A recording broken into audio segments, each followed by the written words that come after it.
Hi, enjoy listening. The private maternity suite smelled faintly of antiseptic and overripe roses.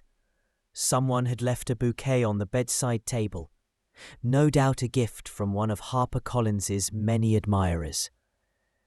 Eleanor Matthews stood by the sink, her hands steady as ever, despite the sting of Harper's words ringing in her ears.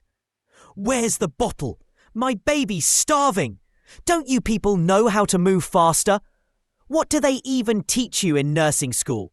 Laziness!" Harper's voice carried the shrill confidence of someone who had never once been denied anything in her 22 years. Eleanor inhaled slowly, turning with the warmed formula in hand. Her white hair was pulled into a tight bun, her uniform ironed crisp despite the long shift. At 68, with nearly 5 decades of service, she had delivered more babies than she could count. She had held the hands of women screaming in pain, whispered encouragement when exhaustion crushed them, and wrapped new life into warm blankets before placing it onto trembling chests. But today she was nothing more than a servant to the mayor's spoiled daughter. Harper snatched the bottle, her manicured nails glittering under the overhead light. She tilted her head, regarding Eleanor with disdain. "Honestly, I don't know why my father insists on keeping people like you around. You're ancient. Shouldn't you be home knitting scarves or something? God, the hospital must be desperate." Eleanor's lips pressed into a thin line, but she kept her composure. "Your baby's small, dear. He could use breast milk. It has the nutrients he needs. Formula isn't always enough, especially so soon." The younger woman froze, then let out a laugh so sharp it could cut glass.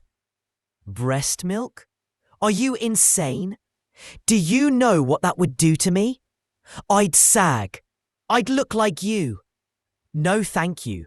I'm not about to ruin my body just so my kid can eat the old-fashioned way." Something in Eleanor's chest tightened.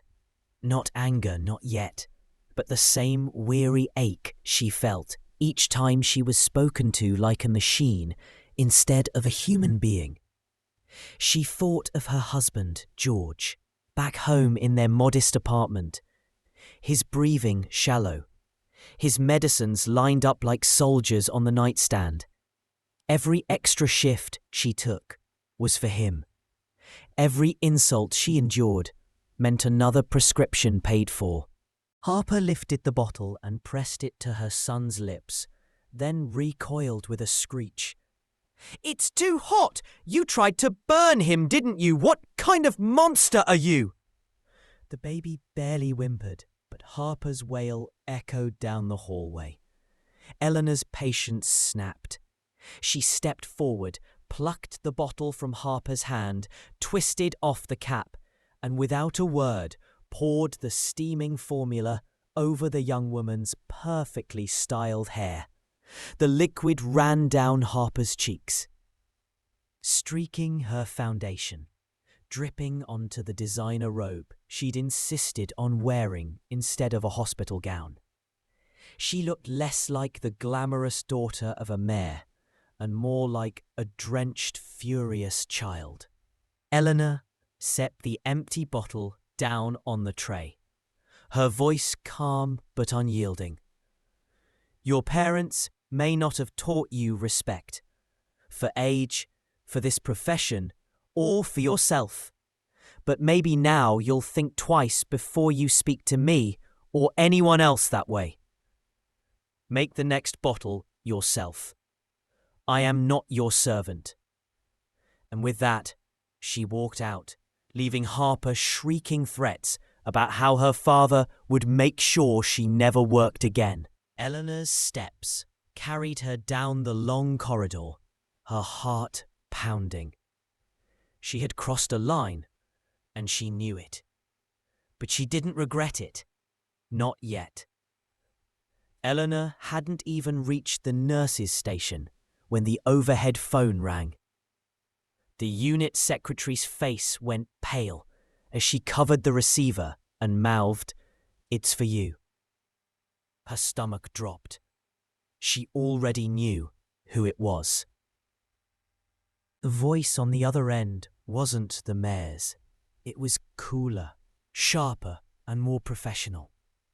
"Mrs. Matthews," said the clipped tone of the hospital's new director, Dr. Jonathan Pierce. "My office, immediately." Eleanor hung up, wiped her damp palms against her uniform, and forced her feet to move. Dr. Pierce had only been in charge for 3 weeks. Tall, polished, with pressed white coats and wire-rimmed glasses. He was the kind of administrator who carried the weight of expectations on his shoulders. Eleanor had hardly spoken to him yet, but she knew the type. Rules first, compassion later. The hallway to his office felt like a tunnel closing in around her. Her mind reeled with consequences. "They'll fire me. George's medication. We can't afford it without my shifts. What have I done?" She paused outside the door, steadied her breath, and knocked. Enter. Dr. Pierce sat behind his oak desk, a manila folder in front of him. His expression was unreadable. The blinds were half drawn, letting stripes of late afternoon light fall across the carpet. He didn't look up immediately, only removed his glasses and rubbed his temples before fixing his eyes on her. "Mrs. Matthews," he began slowly, "do you understand the severity of what happened today?" "Yes, sir," Eleanor whispered, her throat tight. "You poured formula on the daughter of the mayor." His tone was flat, but his words struck like blows. "Do you realize the kind of storm that creates? He called me not 10 minutes ago, furious, demanding action." Eleanor blinked back tears. "She insulted my age, my profession. She said," her voice cracked, "she said things I've heard 100 times, but then she accused me of trying to burn her baby. She stopped, pressing a hand against her chest to steady the pounding beneath her ribs. For a moment, Dr. Pierce simply watched her. His gaze flickered, not anger, not contempt, but something else. Curiosity? Recognition? His eyes shifted downward, where Eleanor's hand clutched something in her uniform pocket. A small bulge pressed against the fabric. "Mrs. Matthews," he said quietly, "what is that you're holding?" Eleanor hesitated, then slowly drew it out. A worn fabric pouch, hand-stitched decades ago, with tiny beads forming the outline of a faded red star. It was the only thing she had left from her mother, who had sewn it for her when she was a girl. She carried it everywhere, a talisman, a reminder of strength. The director leaned forward, his breath catching audibly. His hands trembled as he reached across the desk. Where did you get this?" Eleanor blinked at him in confusion. "This? It was my mother's. She made it for me. Oh, years ago." Dr. Pierce's face drained of colour.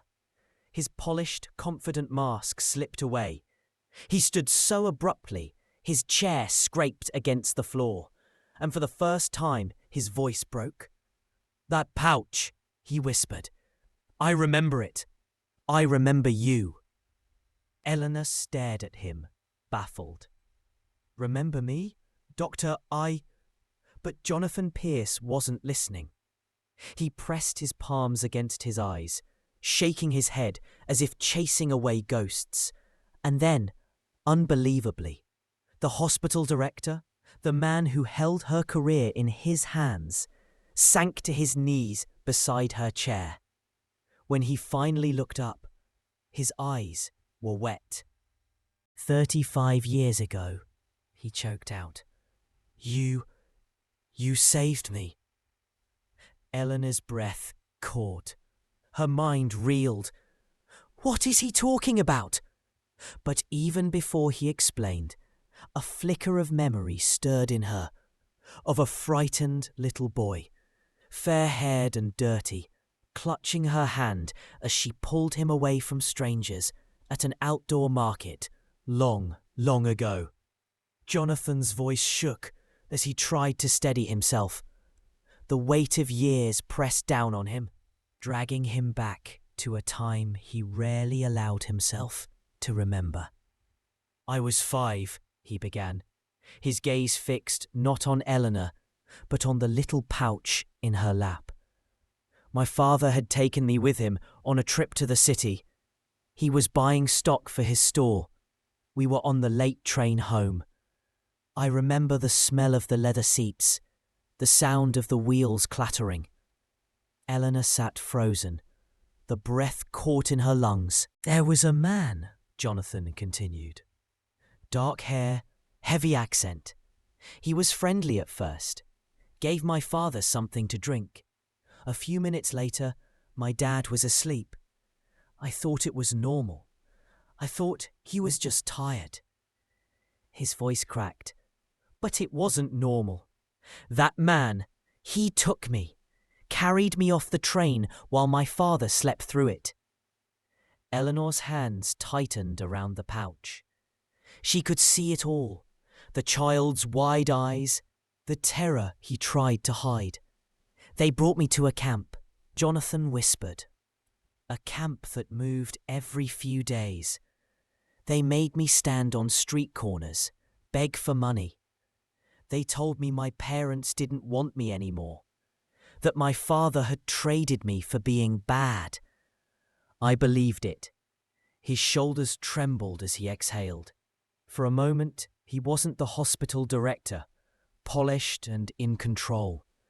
He was the boy again, abandoned, hungry, small. And then, his eyes lifted, finding Eleanor's. One morning, you appeared. You came out of the crowd at the market. You asked me who I belonged to. His lips twisted into something between a sob and a smile. I told you I belonged to no one. Eleanor's throat closed. She remembered the scene with painful clarity. The boy's ragged shirt, his blonde hair matted and crawling with lice, the bruise on his arm, the way he whispered please without saying it aloud. I still see you. Jonathan whispered. A woman with kind eyes. You handed me a handkerchief, wiped my tears. It smelled like lavender. You told me my parents were looking for me. You told me I hadn't been given away. Yes, Eleanor said softly, tears slipping down her cheeks. Yes, that was me. I remember now. I took you home with me. I called the number in the newspaper. I gave you back to your family. Jonathan nodded, his face wet. You did, but my parents, they were angry, suspicious. They thought you might have been involved somehow, that maybe you were part of it. My father even told the police to check you and your husband. He bowed his head. I never got to thank you. They pulled me away before I could say a word. The years fell away, and Eleanor felt the sting of that wound reopen. She remembered standing in her small kitchen, clutching her husband's hand while strangers searched their home, treating them like criminals. Remembered crying into George's shoulder after the boy's parents left without so much as a thank you. Jonathan reached across the space between them, his hand covering hers. His voice was raw. I spent years trying to forget. But that pouch, he tapped it gently, reverently. You showed it to me when you gave me your handkerchief. I stared at it the whole train ride back to my parents. It was the only thing that made me feel safe. Eleanor's tears blurred her vision. She whispered, I kept it all these years. My mother made it for me. I never thought it would mean anything to anyone else. It meant everything, Jonathan said, firmly.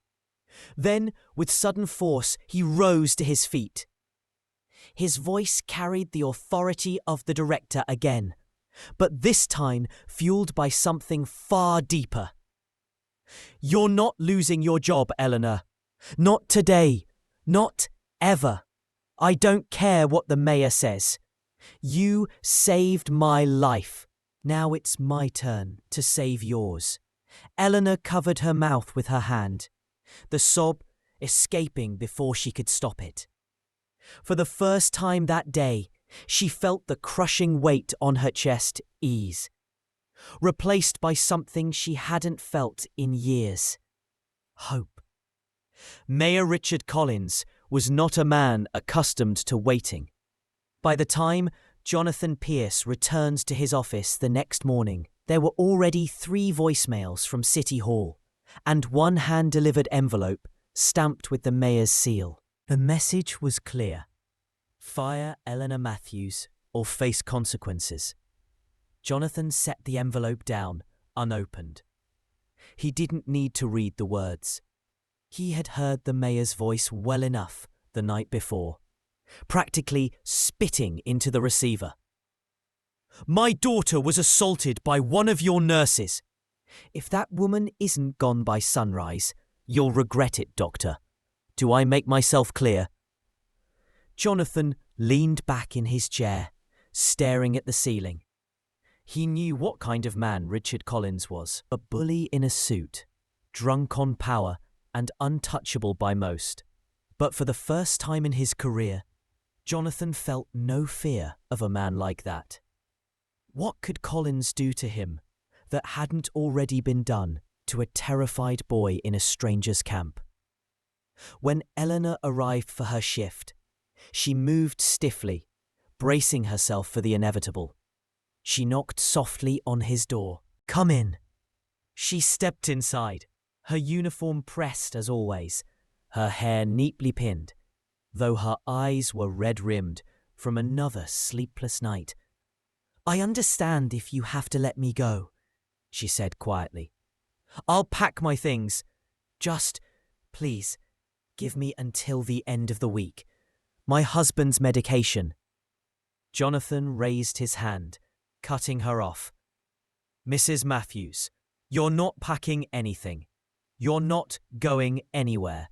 As far as I'm concerned, you're still one of the best nurses in this hospital.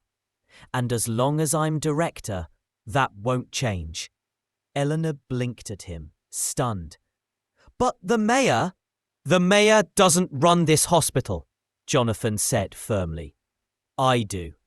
And I don't take orders from bullies. Her lips trembled. Doctor, you don't understand. Richard Collins, he's powerful. He could ruin your career. Jonathan leaned forward, lowering his voice. He doesn't scare me. Not after what I've lived through. And besides, he already ruined enough of my childhood. I won't let him take anything else from me or from you. Silence stretched between them. Eleanor felt her breath hitch. She saw the boy again in his eyes, the one she had pulled from the crowd, trembling and lost. Now here he was, grown into a man who was willing to stand for her when no one else would. George, she whispered suddenly. I can't lose my job. He needs his treatments. I can barely keep up with the costs as it is. Jonathan softened. Tell me what he needs. What medications, what procedures. I'll see that he gets them. My father has been gone for years. My mother too. But I still remember what it was like to feel helpless. To think no one was coming for me. I won't let you feel that way, Eleanor. Not after everything you did for me. Her hands covered her face as the sobs broke free. She tried to hide them, ashamed, but Jonathan stood, came around the desk, and placed a hand gently on her shoulder. You saved me once, he said softly. Let me return the favour. For the first time in months, Eleanor allowed herself to cry without holding back. And for the first time in decades, Jonathan felt like the lost little boy inside him had finally found home. Outside, the world continued as if nothing had changed. But inside that office, a line had been drawn, one that no amount of political power could erase. The Collins family didn't take humiliation lightly. By the end of the week, whispers were snaking their way through the hospital corridors. Eleanor overheard them in the break room, in the elevator, even while she was charting vitals at the nurses' station. Did you hear? Matthews attacked the mayor's daughter. They say Dr. Pierce is protecting her because they're close.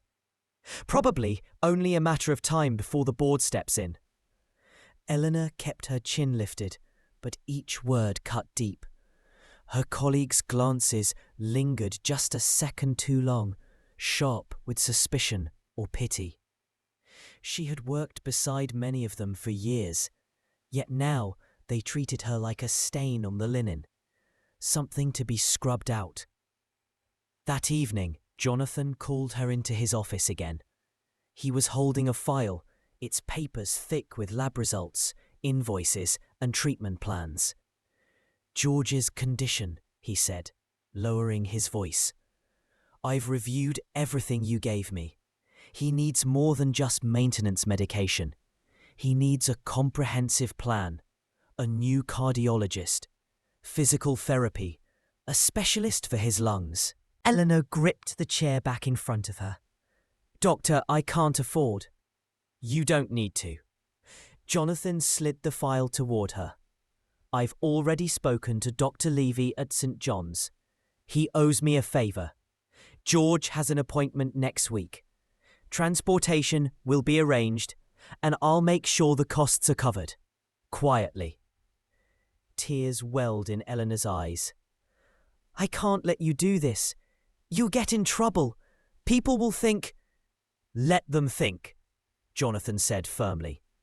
I owe you my life. This is not charity. This is balance. Before Eleanor could answer, the door swung open. Harper Collins strode in, her designer heels clicking against the floor. Well, she said coolly, her gaze flicking between them, isn't this cozy? Jonathan straightened. Miss Collins, this is a private. Save it, she snapped. My father warned you, Doctor. Keep that woman here and we'll destroy you both. And trust me, we can. The city council, the donors, the press. My father has all of them in his pocket. Do you really think one doctor and one washed-up nurse can stand against us? Eleanor flinched at the venom in her tone, but Jonathan's expression didn't waver. I don't respond well to threats, he said evenly. And if your father has an issue with hospital policy, he's welcome to take it up with the board. Harper's lips curved in a smile that didn't reach her eyes. Oh, he will. But in the meantime, she stepped closer to Eleanor, lowering her voice. Stay out of my way, Matthews, or George won't be the only one fighting to breathe. Eleanor's blood ran cold. Harper turned on her heel and swept out, leaving perfume and menace in her wake. The office fell silent. Jonathan clenched his fists, forcing the rage down before it consumed him. She won't touch you, he said at last. Not while I'm here. But Eleanor couldn't shake the chill Harper's words left behind, because she knew the Collins family well enough to understand one thing. When they promised to ruin someone, they never stopped until the job was done. The storm began quietly, like a cough in the back of a crowded theatre. First, a column in the Oak Ridge Gazette hinted at impropriety within the hospital administration. A nurse accused of laying hands on a respected citizen's daughter. A hospital director turning a blind eye to misconduct. No names were printed, but anyone who read between the lines knew. By the next week, the whispers had grown teeth. Social media posts appeared with the mayor's daughter posing dramatically, her wrist wrapped in a brace that Eleanor knew she didn't need. Comments flooded beneath the picture.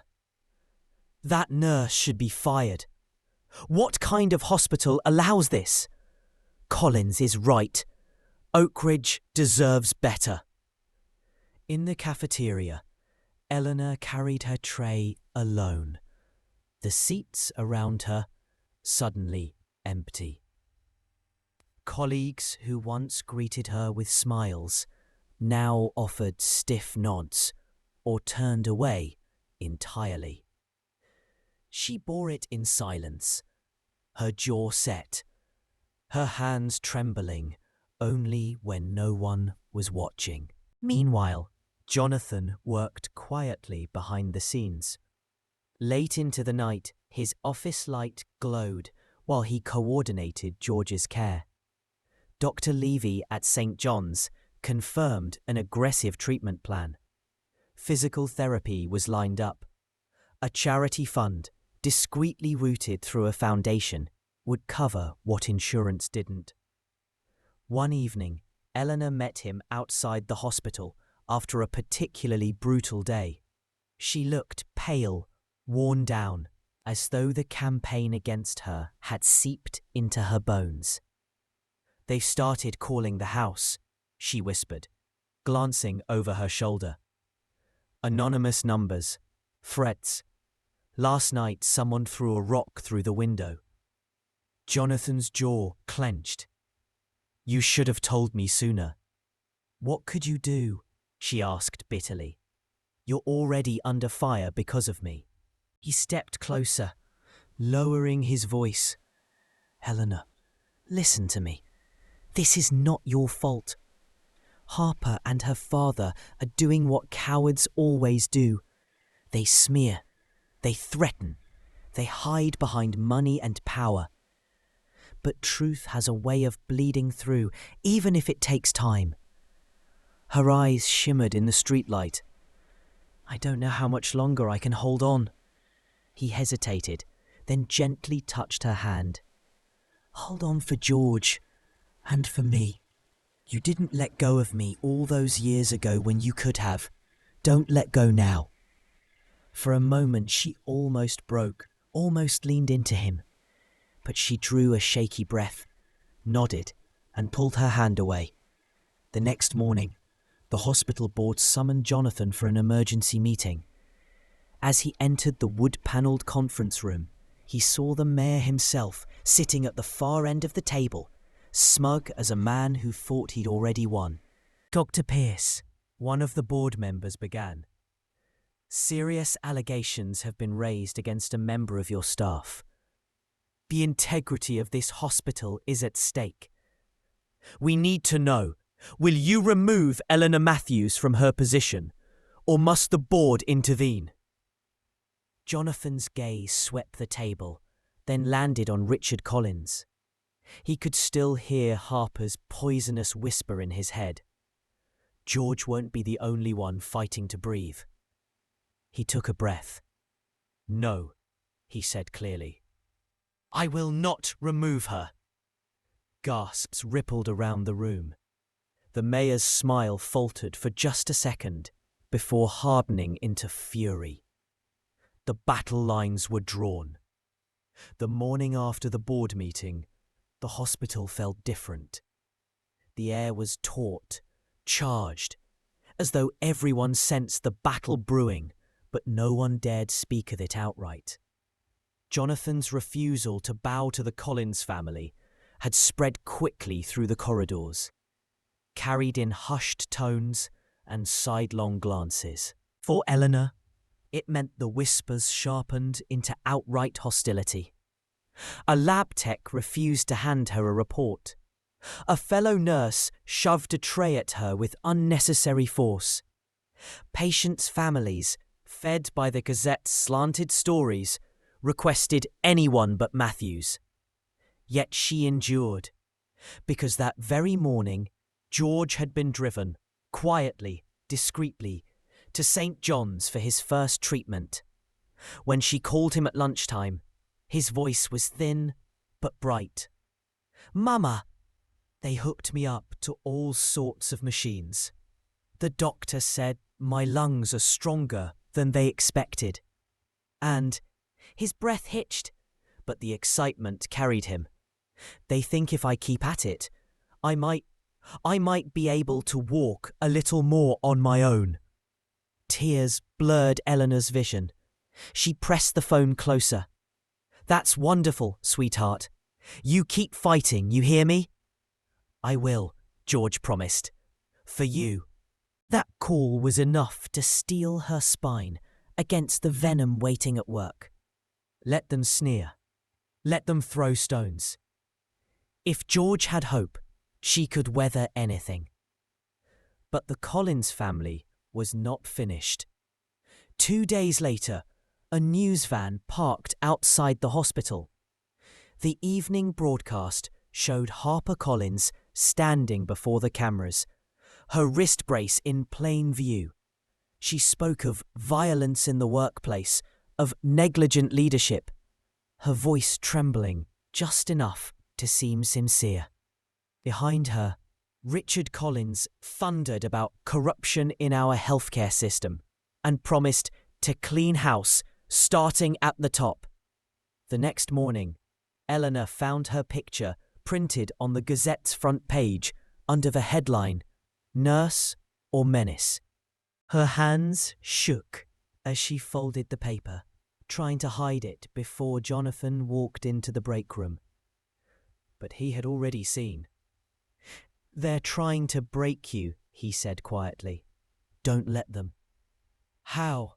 Eleanor whispered. "They've poisoned everything. My job, my name, even my neighbours look at me differently now. What if they take George's care away? What if all this help vanishes because of me?" Jonathan's eyes darkened. "Then they'll have to go through me first." That evening, Jonathan returned home to find an envelope shoved under his door. Inside was a single photograph. George being wheeled into St. John's, his face pale but determined.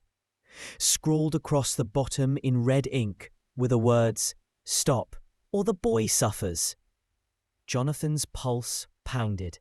For the first time, he realised this wasn't just politics or reputation. It was a war, and the Collins family was willing to drag a sick child into it. He closed his fist around the photo. The line in the sand had been drawn, and he knew now he would not, could not, step back. The Collins family had many weapons, and money was only the sharpest among them. Within a week of the threatening photo, St. John's called Eleanor with news that chilled her blood. George's next round of therapy sessions had been temporarily suspended due to funding complications. The charity foundation covering his expenses had abruptly pulled support. "I don't understand," Eleanor pleaded with the coordinator on the phone. "Dr. Levy said everything was arranged." "I'm sorry, Mrs. Matthews," the woman interrupted, her tone brisk, rehearsed. "Our hands are tied until this is resolved. We'll keep George on the waiting list, but unless another sponsor steps forward, treatment can't continue." The line went dead. Eleanor sat frozen in her kitchen chair, the silence of the house pressing down around her. George was in his room, humming softly as he worked on a puzzle. He didn't know yet. How could she tell him his fragile hope was being snatched away because of her? That evening, she stormed into Jonathan's office, clutching the cancellation letter in her hand. "They cut him off," she said, her voice shaking with rage. "They actually cut him off. He was supposed to go back tomorrow." Jonathan took the letter, scanning it quickly, then set it down with deliberate calm. "Collins," he muttered. "This has his fingerprints all over it. He leaned on the foundation, probably threatened their funding. Classic move." Eleanor pressed her fists to her temples.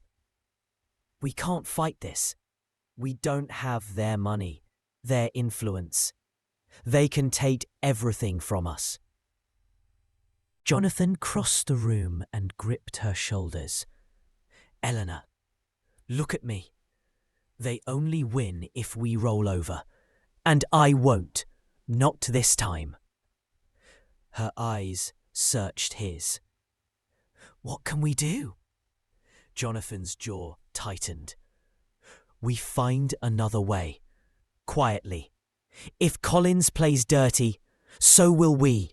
Only smarter." Over the next few days, Jonathan put his plan into motion. He called in old favours from med school, spoke to colleagues who owed him more than gratitude.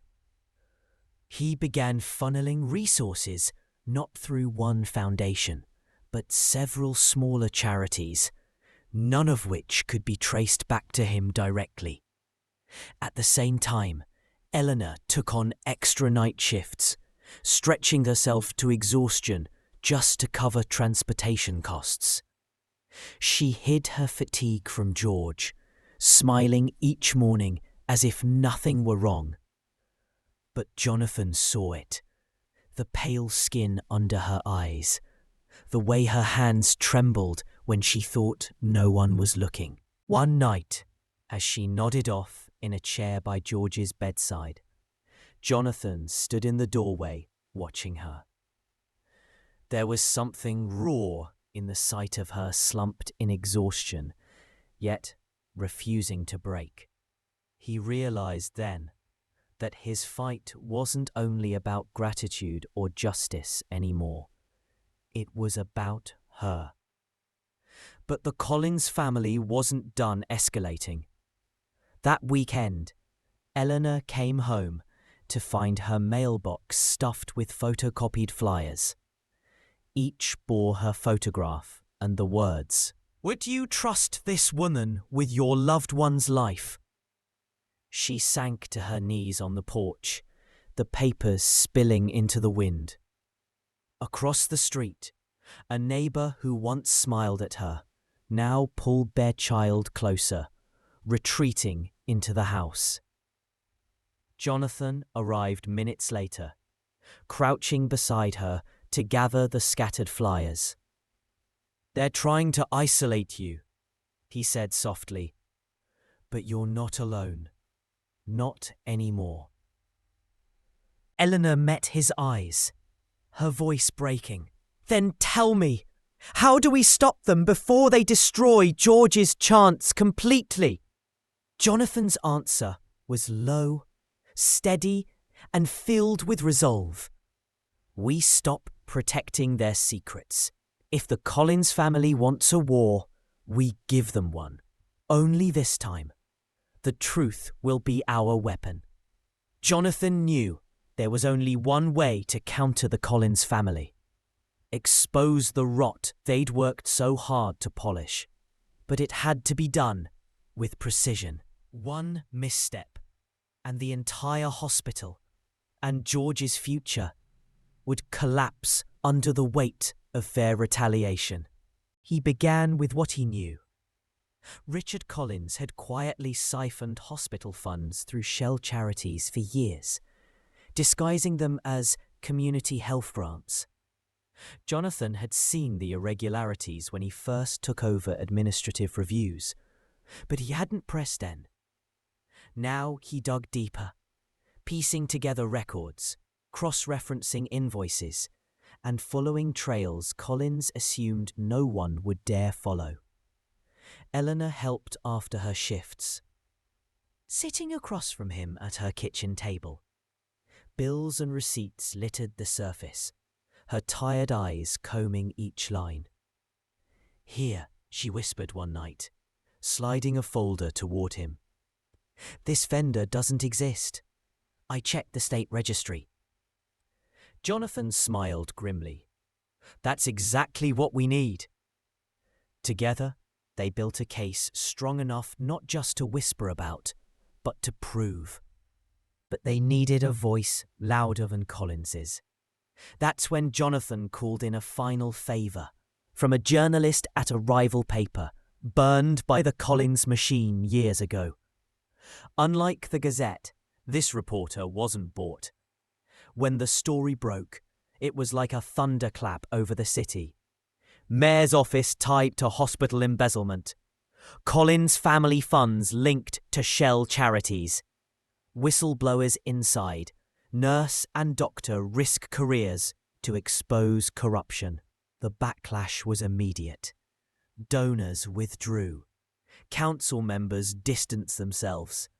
The Collins empire, once untouchable, began to wobble. But the fiercest blow came when footage leaked. Courtesy of a hospital security guard, Jonathan had quietly convinced to cooperate. It showed HarperCollins, weeks earlier, cornering Eleanor in the hospital office, her voice venomous as she hissed, "Stay out of my way, or George won't be the only one fighting to breathe." The city erupted. Sympathy swung sharply in Eleanor's favour.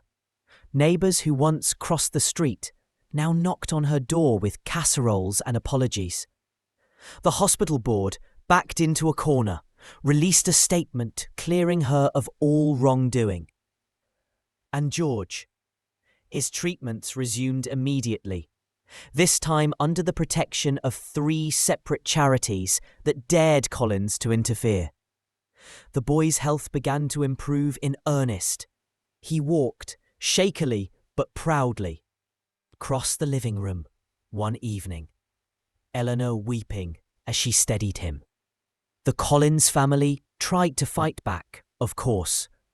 Lawsuits, counter-accusations, television appearances, painting themselves as victims. But the tide had turned.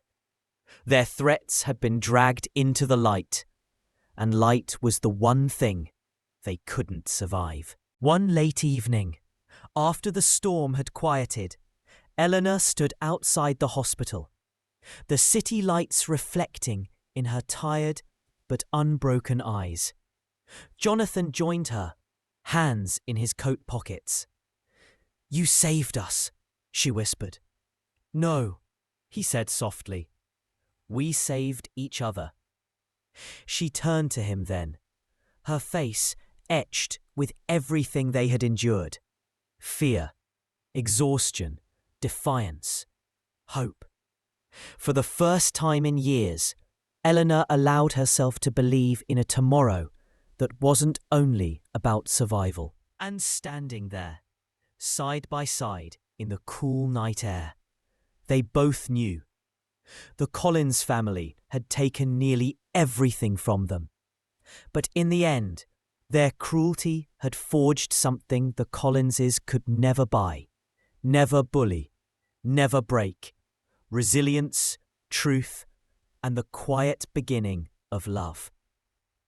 If you like the story, I would be very happy to have your support. Click the thumbs up. And to not miss new stories, subscribe and click on the bell. Thank you from the bottom of my heart. And all the best.